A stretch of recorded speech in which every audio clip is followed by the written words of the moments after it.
9.4 Calculating angles between lines and planes. Now, if two straight lines in 3 dimensions intersect, then you can calculate the size of the angle between them using the scalar product.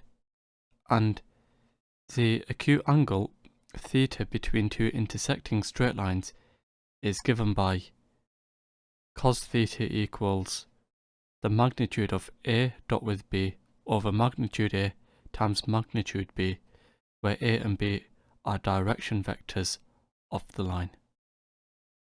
And you need to watch out, the modulus sign around the whole expression ensure you get an acute angle. And that's because if this result here inside the modulus sign was negative, you'd get an obtuse angle. Now, if you need to work out an obtuse angle, given this result, you can use this formula and then subtract the resulting acute angle from 180. That will ensure your answer is obtuse. For example number 18, we have the lines L1 and L2 which have vector equations r equals 2i plus j plus k plus t lots of 3i minus 8j minus k, and r equals 7i plus 4j plus k plus s lots of 2i plus 2j plus 3k respectively. And given that L1 and L2 intersect, we have to find the size of the acute angle between the lines to one decimal place. So to do this, of course, we'll have to use this formula over here. And we mentioned A and B are direction vectors of the line. So, using that information, if we consider the line L1, where we see that R is equal to, in column notation, 2, 1, 1, plus T lots of 3, minus 8, and minus 1. You can see over here, the direction vector A, that's equal to 3, minus 8, minus 1. And in previous videos we discussed why this is the direction vector, is because for a straight line we need a vector parallel to that line, which is the direction vector. And if we consider the line L2, we have R equals, again in column notation, 7i 4j 1k plus s lots of 2i 2j 3k. So you can see here the direction vector B, that's equal to 2, 2, 3. So with these pieces of information, we first of all need to calculate A dot B, magnitude A, magnitude B. So if we do that, you can see A dot B, that's equal to 3 minus 8 minus 1 dot product with 2, 2, 3. So if we work this out, we have 3 times by 2 plus minus 8 times by 2 plus minus 1 times by 3. And if we work this out indeed, we get minus 13. Now if we calculate magnitude of A, that's equal to, well, we square each of the components, add the results together, and then square root. So here we have, if we consider this over here, we've got 3 squared plus minus 8 squared plus minus 1 squared square rooted, which is equal to, well, here we've got 64 plus 1 plus 9, that's 74. So here we get square root 74. And if we consider magnitude of b, considering this vector here, we have 2 squared plus 2 squared plus 3 squared square rooted, which is equal to, well, we got 4 plus 4 plus 9, which is 17. So we have square root 17 for magnitude b. So now we can use the formula we mentioned over here. You can see here the cosine of theta, that's equal to the magnitude, so let's just get the mod symbol up, of a dot b, so that's minus 13, divided by magnitude a, so that's root 74, times magnitude b, which is root 17. So we take the mod of this, and then to find out what theta is, we take the inverse cos of this. So theta, if we grab our calculator,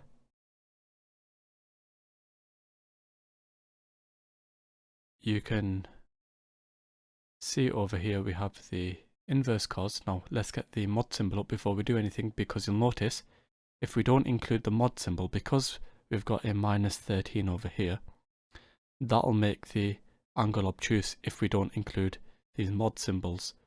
So on the top, we've got minus 13 divided by root 74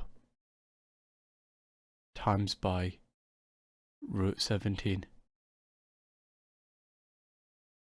Working this out to one decimal place, we get 68.5 degrees. So theta is equal to 68.5 degrees. Show what this looks like on a diagram. So let's just show this. Essentially, we have over here the line L1, and then we've got over here somewhere the line L2, and the angle we're interested in is this one over here. And we've got those direction vectors A and B. Now of course, if we want the obtuse angle, that will work out this angle here. We'll call this alpha. So this over here is the acute angle. This over here will be the obtuse angle. So you need to be very careful, and I think drawing a diagram will help visualize which angle you need. Now I want you to imagine we have some sort of a plane pie. Something looking like this, and this plane we'll call pi.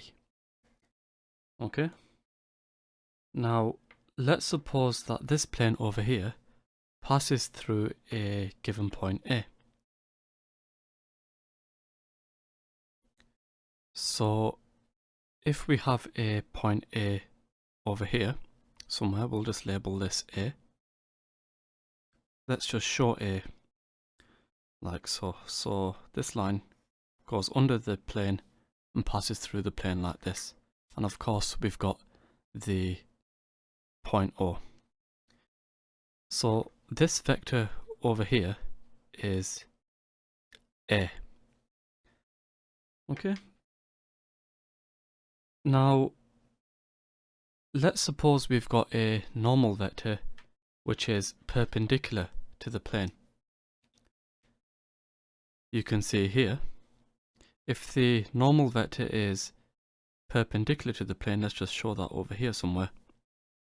We have something looking like this, and let's just show its normal by including a right angle. So here we have a normal vector n. And if we suppose that the point R is an arbitrary point on the plane, so somewhere here say, we've got the point R, and this is an arbitrary point on the plane. Then we've got this vector R shown by this straight line over here. Okay? And hopefully what you can see over here, we can define the vector AR. Okay? So the vector AR, that's equal to, well, we're starting at A, finishing at R, so we have to go minus A plus R. In other words, R minus A. Now, why is this useful? Well, what we know over here, this vector AR is perpendicular to this normal vector over here. So, because those are perpendicular, that means the dot product, as we discussed in the previous video, is equal to 0. So, we have AR dot product with the normal vector. This is equal to 0. And because we know that AR is equal to R minus A, we can replace this with this. We have R minus A dot product with N. This is equal to 0.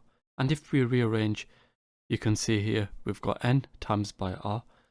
So we've got R times by N. And notice we still retain this dot product. And if we take this minus A dot product with N to the right hand side, we have R dotted with N. This is equal to A times by N. Okay? And because A dot N is a constant, okay, and of course A over here is a fixed point, we can replace this over here with some constant K. And when we do that, we can conclude R dot product with N is equal to K for some constant K. And this is an alternative way, a more efficient way of writing the vector equation of a plane. And of course R is a general point. Now because R is a general point, sometimes we may replace R with the point x, y, z. So we've got x, y, z dot product with the normal vector equals some value of k. And if we expand all of this out, of course indeed we'd get a Cartesian equation of the plane. So just to summarize what we've just mentioned, you can use the scalar product to write a vector equation of a plane efficiently.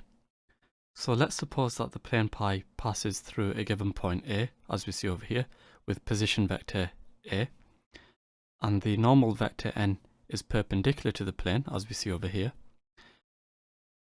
And if r is an arbitrary point on the plane with position vector r, the vector AR is equal to r minus a, and that makes sense. We're starting at A, finishing at r, so we go minus a plus r, or r minus a. And because AR is a vector which lies on the plane and AR is perpendicular to n, using the dot product rule, because of this perpendicular relationship, AR dotted with n is equal to 0. And if we replace AR with r minus a, we have r minus a, which is AR, dot product with n, this is equal to 0. And if we expand and simplify, r dot n is equal to a dot n, and because a is a fixed point, we can determine what a n is. And because when we dot product two results we get a scalar constant, we can replace this scalar constant with k. So the equation of the plane pi is r dot n equals k. And that's what's mentioned over here. And this is for any point in the plane with position vector A.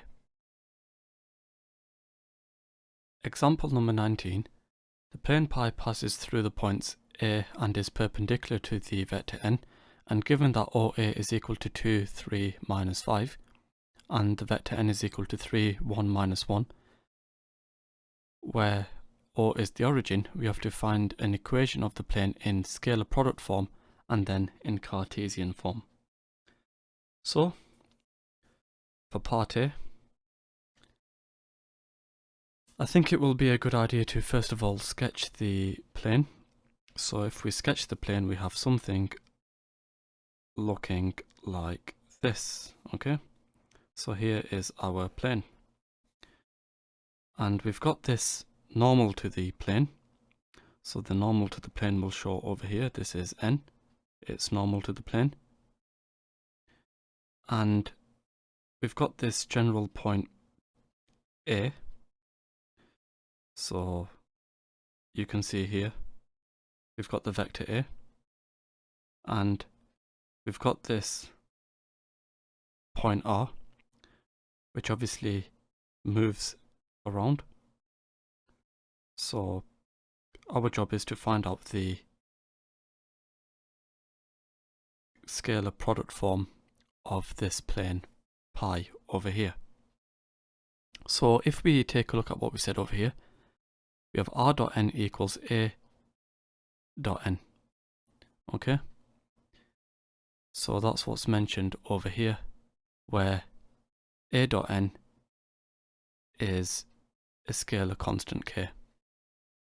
So first of all, we need to figure out what a dot n is. So a dot product with n, that's 2, 3, minus 5, dot product with n, 3, 1, minus 1. So if we work this out, we have 2 times by 3 plus 3 times by 1 plus minus 5 times by minus 1, which is 14. So, substituting what we know over here, we know that k is equal to 14, we know what n is, r is a general point, so we have r dot product with n, where n is equal to 3, 1, minus 1. This is equal to 14. This is the scalar product form of the equation of the plane, and therefore for part B, when we come to find the Cartesian form, we simply replace r with x, y, z. So we have x, y, z, dot product with 3, 1, minus 1. This is equal to 14. So, using the dot product, we've got 3x plus y minus z equals 14. This is the Cartesian form of the equation of the plane.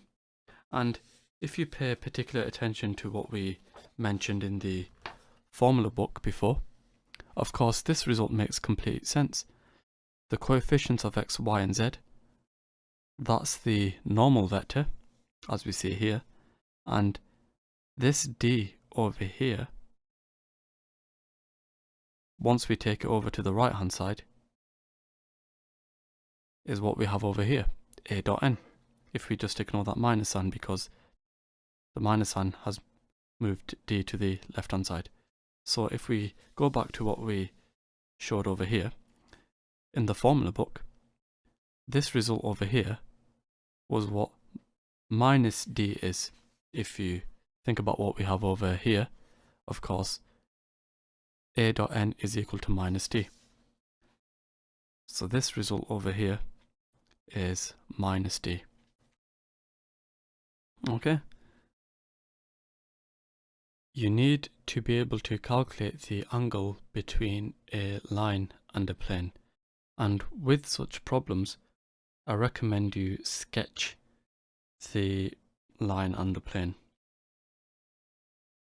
Example number 20, we have to find the acute angle between the line L with equation r equals 2i plus j minus 5k plus lambda lots of 3i plus 4j minus 12k, and the plane with equation r dot product with 2i minus 2j minus k equals 2.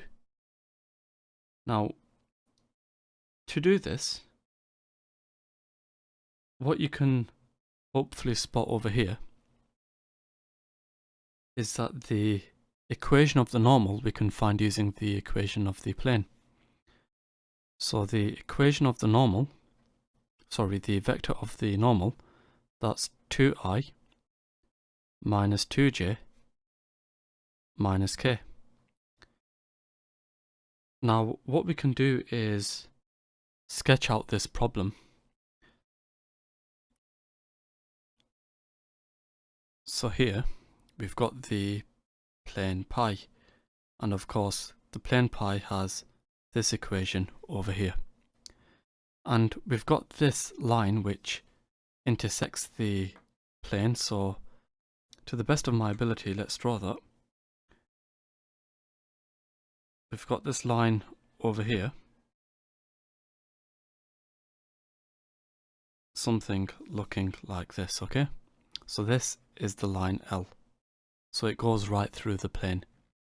And we've also got the normal to the plane, something looking like this. This is the normal to the plane.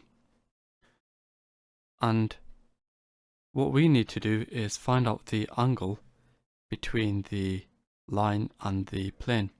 So essentially, the angle which we need to find, we're going to call alpha. That's this angle over here. So hopefully you can see this is the angle which we need to work out. Now, just to convince you this diagram is completely correct, let's just go to GeoGebra. You can see here we've got the normal, we've got the line, and we've got the plane over here. Now it doesn't make a difference which orientation we look at it, my diagram is completely correct. And I don't know if it's quite clear over here, but you can see the normal and the line don't necessarily intersect, they're skew. And we'll meet more on that later on. But from this, depending on our viewpoint, say something like this. If we look at it from this viewpoint, we can draw a separate diagram to help work out the various angles. So if we go back here, this diagram we can redraw say in 2D. So if we redraw this diagram, we've got the plane pi over here. So this is the plane pi, and we've got the line L which we showed in orange. That goes over here somewhere. Here's a line L, and then we've got this normal vector to that which we showed in blue, as we see over here. And because it's normal, make sure that these intersect at 90 degrees, like so. Okay, so how does this help us? Well, hopefully here you can see this is the angle alpha which we need to calculate. Now, does it make a difference if this normal n and this line intersect in this diagram? Well, actually they're not intersecting. As I've just said over here, it's just our viewpoint which makes it look like they're intersecting. So if we go back here, it looks like the line and the normal intersect, as we see over here, but they're not actually intersecting, because depending on our viewpoint, you can see they're not intersecting. But the reason we want to do that is because if we work out, say, another angle, we'll show this in green, call this angle theta, we can find the angle theta, which is in between this normal and this line over here. We also know that the normal and the plane are perpendicular to each other. From that we can find out what alpha is. So we know the direction vector of the line L, So we'll call this direction vector A, and you can see that's equal to 3i plus 4j minus 12k, as we see over there. So how does this help us? Well, what we can do is find out the angle between the normal and the line, and we can do that using this formula over here. Of course, instead of b, we have the normal vector n. So if we work out that result, we have cos theta equals, well, let's just draw our fraction line. On the bottom, of course, we're going to have if we go back here, we're going to have the square of those components and then square rooted. So if we consider what we have for this vector A, we've got over here, let's draw the line a bit down. We've got over here 3 squared plus 4 squared plus minus 12 squared, square rooted, and for the other one we've got 2 squared plus minus 2 squared plus minus 1 squared, square rooted. Okay, and over here on the top we've got these two vectors dot product together. So we've got 3i plus 4j minus 12k dot product with 2i minus 2j minus k.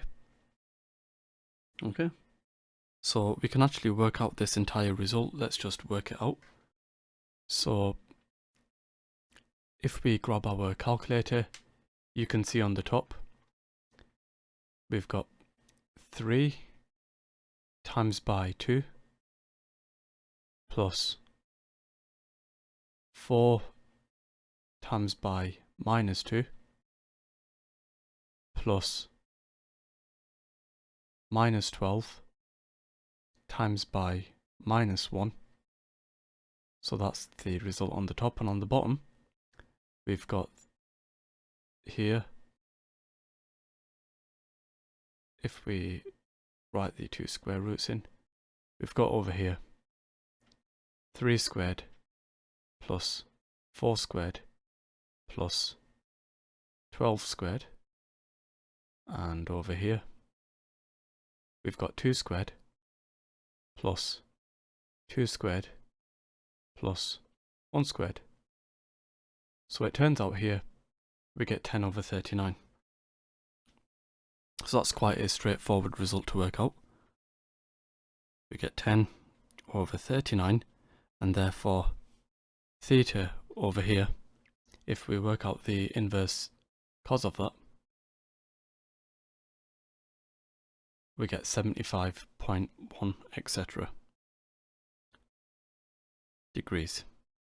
So how does this help us? Well, what we can now do is recognize that theta plus alpha will equal 90 degrees, because angles in a triangle add up to 180.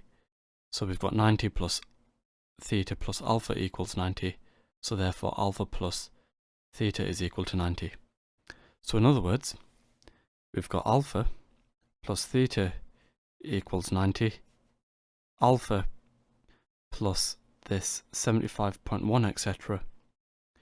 equals 90 degrees, from which we can conclude alpha, if we work out what alpha is, we've got 90 take away this value over here, so we're going to get something like 14.9 degrees.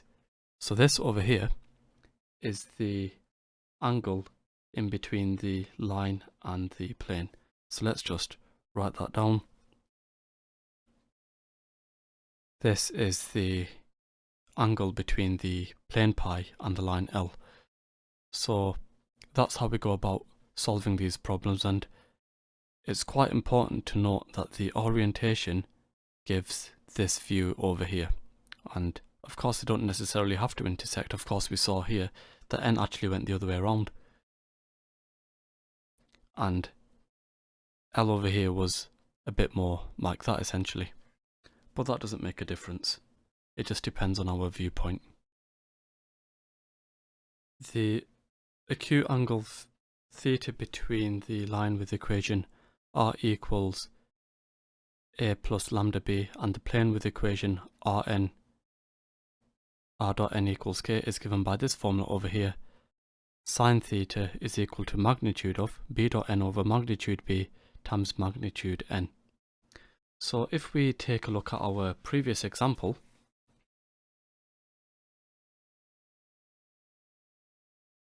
you can see over here we can use this formula instead.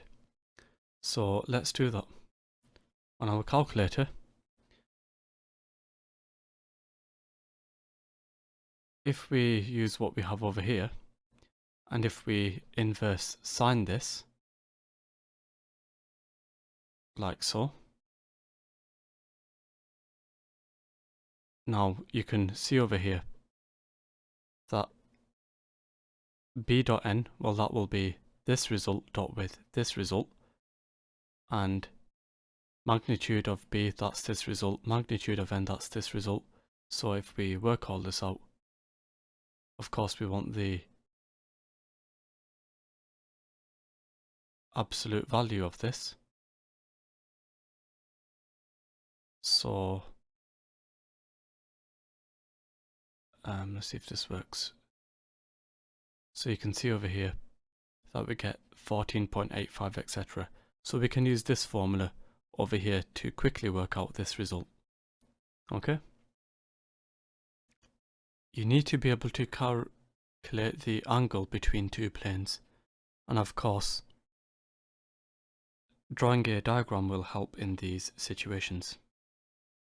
Example number 21, we have to find the acute angle between the planes with equations r dot product with 4i plus 4j minus 7k equals 13 and r dot product with 7i minus 4j plus 4k equals 6 respectively.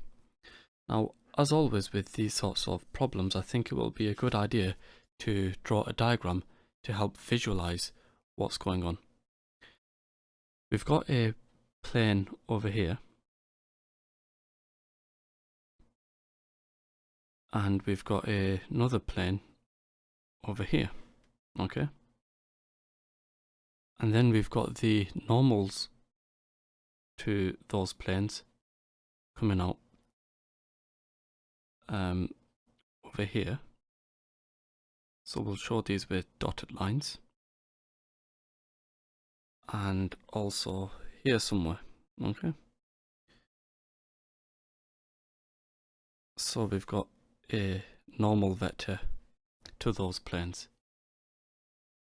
So we've got this angle theta over here, and the angle we're after is this angle over here. We'll call it alpha. It's the acute angle, as we see over here. So if I call this N2 and this N1, we know what N1 and N2 are. You can see here, N1, that's equal to 4i plus 4j minus 7k, and you can see here, N2 is equal to 7i minus 4j plus 4k. Now, just to convince you I've got this diagram the right way around, again, if we show a 3D representation of what's going on, this is the view which I've just drawn over here. Now, it doesn't matter which orientation I take. I could say look this way or look this way over here. There's so many viewpoints which we have, and I think actually drawing on the diagram is a good idea. And you can see here we've got the normal vector outside of this plane here, and we've got this normal vector going out of this plane over here. So that's exactly what I've shown over here. So now if we take a look back at our diagram, we can use what we have over here to find the acute angle between those two normal vectors. Okay, so we have cos theta equals, now if we draw a fraction line, well, we've got the magnitude of this n1, so you can see here we've got 4 squared plus 4 squared plus minus 7 squared. All this is square rooted, and here we've got 7 squared plus minus 4 squared plus 4 squared square rooted, and on the top over here we've got these two vectors dot product together, so we've got 4i plus 4j minus 7k dot product with 7i minus 4j plus 4k. Okay, so we can work out this entire result using our calculator. So on our calculator we have over here, if we work this out, we've got on the top 4 times by 7 plus 4 multiplied by minus 4 plus minus 7 multiplied by 4. And on the bottom we've got the square root of 4 squared plus 4 squared plus 7 squared, and then we times this by square root of 7 squared plus 4 squared plus another 4 squared. So if we work this out, we get minus 16 over 81. Okay, so let's just write that down. We have minus 16 over 81. So if we store this into A, we can do the inverse cosine of this value over here, which is 101.3 etc. So theta is equal to 101.3 etc. And therefore, to find out this value of alpha, well, you can see here alpha plus theta is equal to 180. Now why is that? Because you can see here we've got a quadrilateral, so the angles here add up to 360, and if I subtract this 90 and this 90, we're left with this angle plus this angle equals 180. So that's what's shown over here. So we've got alpha plus 101.3 etc. This is equal to 78.6 etc. degrees. Sorry, this added together rather is equal to 180 degrees, and therefore alpha is equal to 78.6 degrees etc. Okay,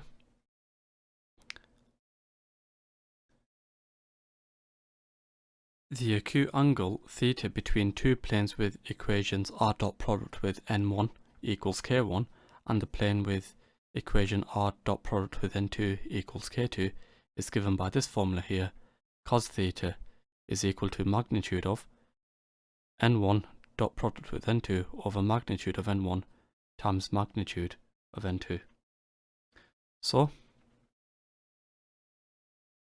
if we take a look at what we mentioned over here, if we apply this result over here, well, you can see why we took the magnitude, because this value over here will give us an obtuse value of theta, which we saw. We got a value of 103, etc. So putting a mod symbol around this result will ensure we get an acute angle. So we saw that all of this result is what's inside of this mod symbol over here. So